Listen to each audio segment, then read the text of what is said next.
Since we don't want to get caught, we plan ahead, are we crazy or what? We plan ahead, are we crazy or what? Hi, I'm Bill with Self-Reliant School. Today I'd like to show you the HERC oven. HERC stands for Home Emergency Radiant Cooking. This is a handy little oven that breaks down into a small package and is powered by nothing more than ordinary household tea lights. That makes it very easy to transport and economical to use. It's great for off-grid cooking, camping, picnicking, or even when you just want to cook a meal in the house without firing up your big home stove. So let's take a look on how it goes together. Okay, so most of the HERC stores in this carrying bag. Now it is 18 gauge laser cut steel, so it's not the lightest thing in the world. It's certainly not something you would carry backpacking. Let's go ahead and set it up.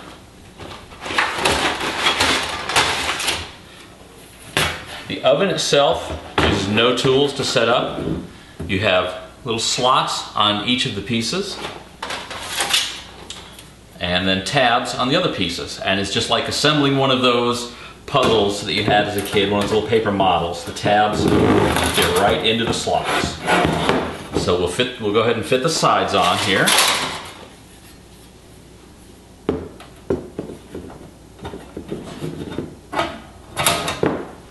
And then we have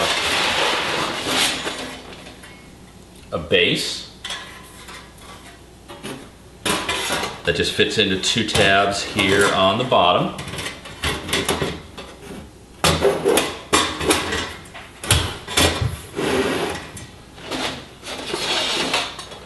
We have a tray that's going to hold the heat stones, which I'll show you in just a moment.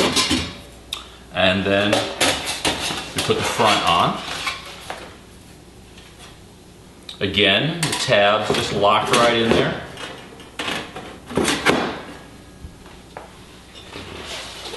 And we have a burner grate, which again I'll show you in a moment. Now, like I said, most of the HERC oven is 18 gauge steel, so it's going to be windproof, but it's not going to hold the heat in because there is no insulation. So where that comes in is you have these quarry stones. They're basically made out of the same stuff that would be lining the back of your fireplace. They're a heat-resistant stone that will hold the radiant energy and push it back out into the oven, so you don't just have the heat coming up from your little candles.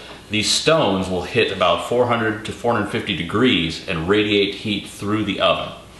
So we just take two of these stones and place them into the oven right over where the candles will sit, so that these will heat up and radiate to the bottom of the food. Now, if you've ever cooked anything in a Dutch oven, you know you have to put some heat on the top of the oven as well, on top of the Dutch oven, to get heat all around it, and the HERC is really the same. So what we will do is we will put the stones into the lid, just like this.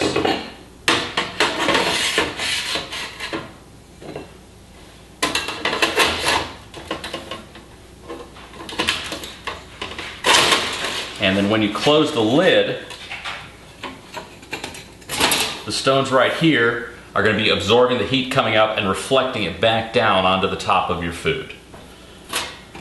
Now, I said in the beginning that most of the HERC oven stores in this bag, these stones are pretty hefty. So personally, I don't store them in the bag. I think they could scratch the oven, and having them knocked together, you can see I've already chipped this one. So it's really best to keep them separate from the HERC.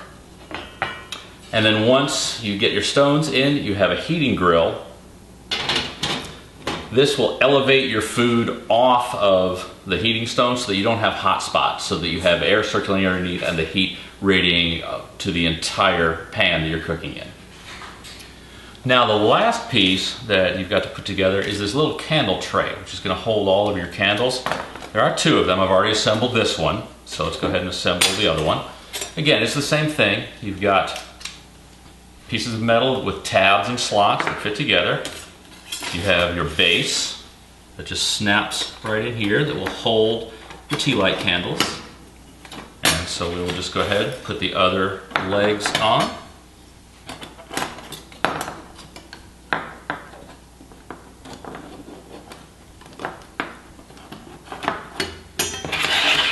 And we'll put the back side on.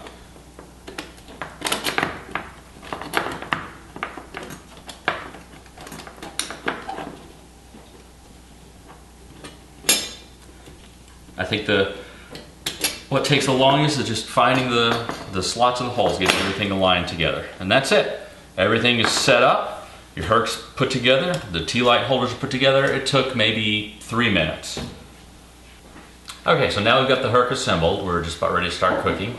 The Herc is a relatively good size. You can get a lot of different types of pans in here. It's about 19 inches wide by 11 inches front to back and about 5.5 inches deep.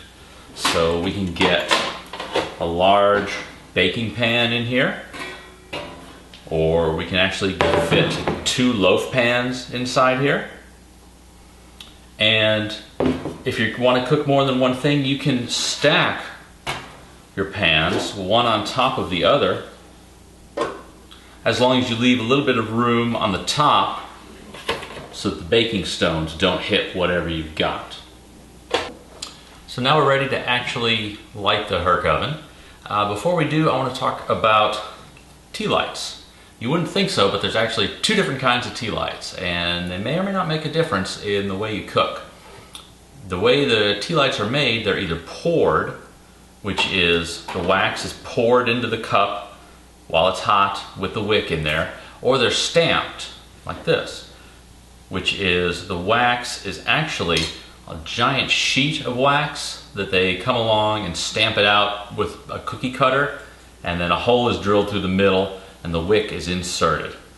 Now, different people who have reviewed the Herc have said sometimes some of the blogs will say that the poured candles burn hotter, and some will say that the stamped candles burn hotter. I wasn't sure who to believe, so I actually did a test myself to see, and you can see the results on our blog. We'll link to the post in the comments below the video here. But before you do light the candles, you want to take the wick that's coming off of the tea light and trim it to about 1/4 inch. If your wick is too long, then your flame is going to flicker and you don't get as good a heat transfer as you would with the right size wick. So we'll simply load up our candle holder with all 10 candles. Go ahead and light it. With tea lights, as you're lighting them and even as you're burning them under the Herc, it only takes a little bit of breeze to blow them out, just like a birthday candle. So you want to be sure that you don't have them in a windy area. Make sure you don't have a ceiling fan going nearby, people walking near. And if you were trying to cook outdoors, you'd also want to make sure that you had a good wind break along the bottom of your oven here. Okay, so we've got our candles lit. Just lift the candle holder and slide it right underneath.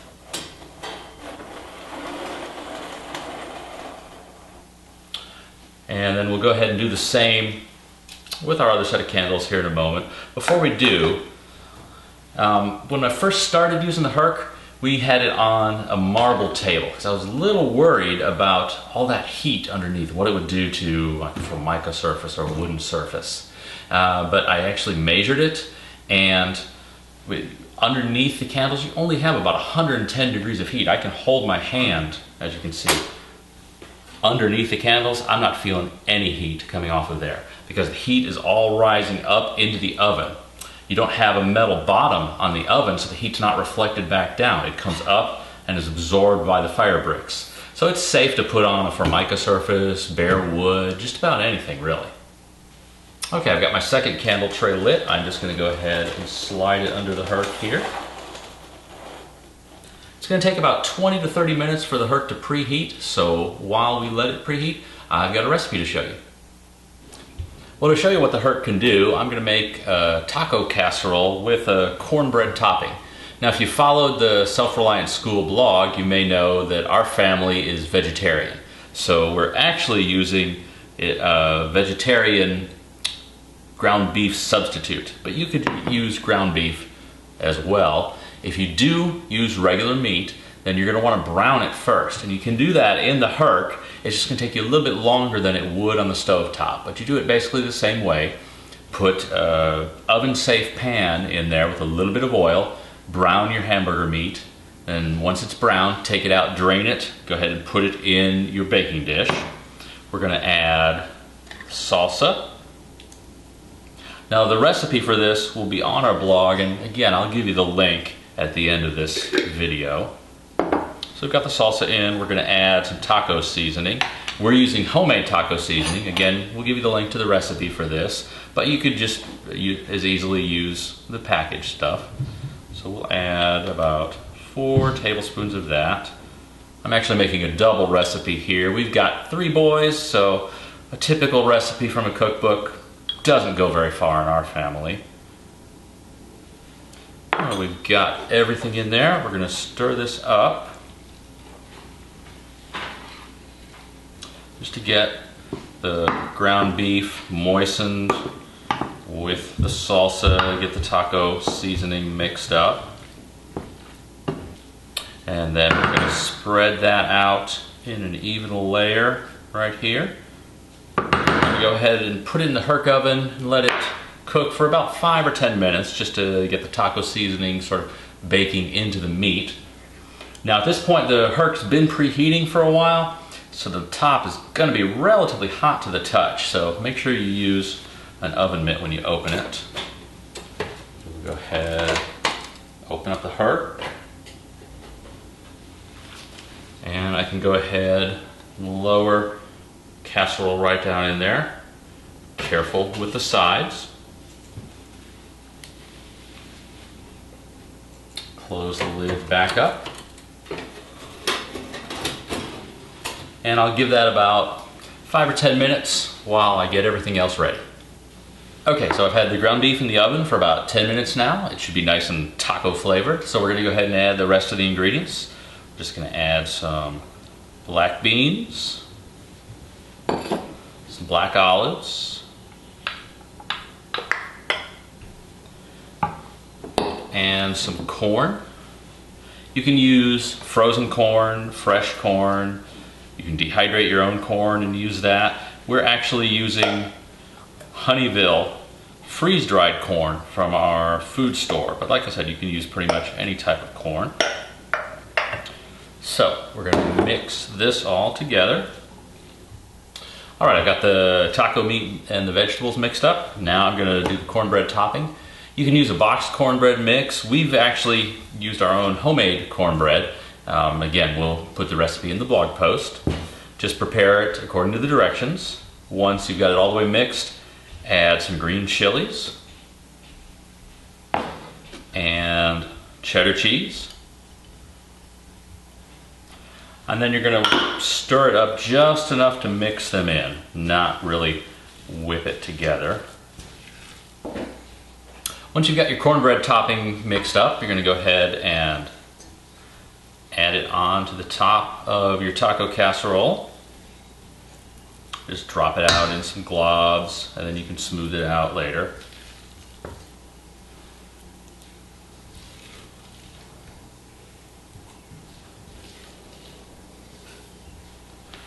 We'll go ahead and spread that out.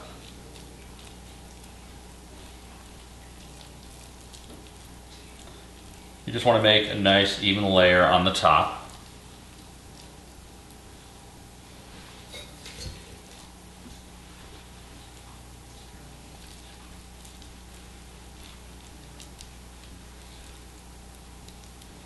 And we're ready to go ahead and put it into the Herc oven. You're going to bake it for about an hour to an hour and 15 minutes. You want the cornbread to be nice golden brown and to where you can put a toothpick into it and have the toothpick come out clean. So let's go ahead and get it inside the oven. Okay, now I'm ready to put the casserole into the Herc. I'm going to put my gloves on again because by now this metal is getting pretty hot. And just to show you how hot it is on the inside, take a look at this laser thermometer here. It's getting to about 295 to 300 degrees. So we're going to go ahead and just drop the casserole down inside, close on up, and we'll come back in about an hour and see how it looks. But before we do, I want to talk a little bit about actually cooking in the Herc. You've got about 4 hours of time on a set of candles, so you need to plan out your meal. Maybe cook your bread first, then your entree, then your dessert, and finally when the candles are just about done, or even when they're all the way out and the stones have still got some heat in them, you can heat up your water for cooking. If you've got something that you've cooked at the beginning, like say a loaf of bread, this top here, because you've got the heat stones right below it, this gets pretty hot. I can barely touch it. So I'd say it's probably about 150 degrees right now. So whatever comes out of the Herc first, you can set it on top here and have it keep warm while your main course is inside cooking. So we'll be back in about an hour and let's see what it looks like. Alright, so it's been about an hour and 15 minutes, and as you can see, it looks pretty good, nice and golden brown. So we're going to go ahead and take it out.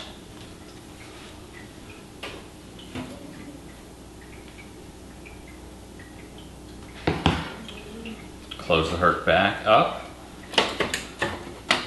Now you still have probably about 2 hours, give or take, of candle burn time left. So you can still go ahead and make a side dish, make some dessert, heat some coffee, heat some water for dishwashing, whatever you wanted. This is all we're going to do, so I'm just going to go ahead and blow the candles out and just extract. Now at this point, all of the wax in each of your little tea light candles is completely liquid. And it's possible that you could wind up with some sort of runaway fire where just the wax catches on fire. It's going to be a little hard to blow out. Herc gives you a little plate for emergencies. You can just drop it on there and smother all the oxygen. If they're all just burning normally, this is overkill. You wind up splashing wax everywhere and you got to clean it up. You can just blow them out like you do a birthday cake. Now depending on how long you've cooked for, you might have used only maybe half of the candle.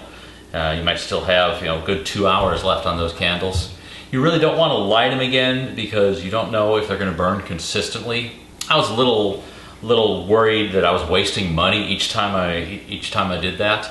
So I thought about it and I did the math, and you can buy a bag of tea lights, 100 tea lights for about $4. You use 20 of them for each time you use the Herc, which means you're using 80 cents worth of tea lights. If you used them halfway, you're going to save, what, 40 cents by recovering the wax? It's just not worth your time. Well, I hope this video has given you another off-grid cooking option. Be sure to check out our blog at selfreliantschool.com for all the recipes that we did here today, plus other recipes for the Herc and a few more details that we didn't cover. Take care, and I'll see you in the next video.